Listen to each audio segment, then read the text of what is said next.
Okay, so I want to tell a little story about this guy I met once.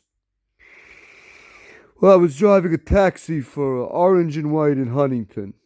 This story happens to take place in Wyandanch, the somewhat ghetto next to Dix Hills where I grew up. For some reason, people think Wyandanch is a lot more ghetto and a lot worse than it really is. There's a lot worse towns, even on Long Island. It really isn't that bad. Exaggerated. But there is shit that does go down there. It's still kind of the hood. And there's this gas station on Straight Path, this Amico station. And basically, every single time I went to this gas station, someone either tried to sell me something or get something out of me. Like this one guy who walks up to me when I'm pumping gas and goes, Yeah, yo, man, could you give me like a ride, dog? Give me a ride like a few blocks over there. I'm like, you want me to give you a ride for 2 blocks where you can walk? What? What? So you can get in my car and rob me, motherfucker? Fuck you. No, I said, no way. I'm not doing that. And this all the time. Every time I went there. Shit. So this one time when I was on a shift at Orange and White, I get this guy that wants to go to Wyandanch. So I drive him all the way down there, and then I stop at the Amico station to get something from the little shop in there. And I got the cab parked, and all of a sudden, some fat fucking black kid just saunters up to my taxi and goes, yo, like, Hey, yo, what up, yo? Yo, what up? like yeah, what's up? What the fuck does this kid want? And then he fucking reaches out to like slap my hand, and I figure, he's just being friendly, he's being cool, like people in the hood tend to do. They give each other hugs, they give each other daps, high fives, whatever the fuck. So, I'm like, oh, he's slapping hands, he wants to be friendly. Like, what does he want? And I pull my hand back and I open it, and I'm like, what is that?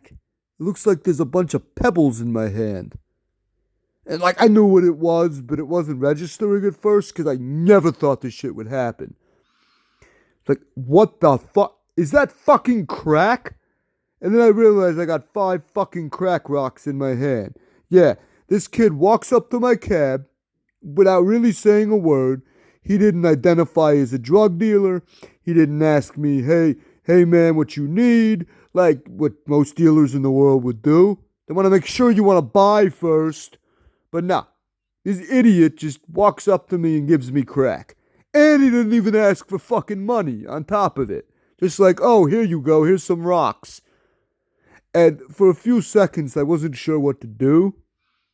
Whether to either give them back, to just peel out of there and take off, and yell like, jackass! Like the guy in Happy Gilmore.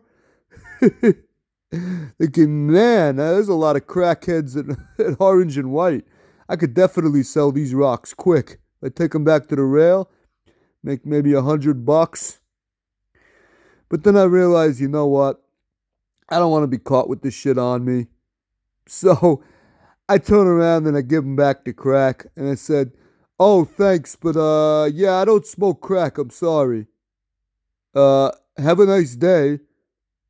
And I take off and leave him there. But obviously, this guy got the shorter end of the gene pool.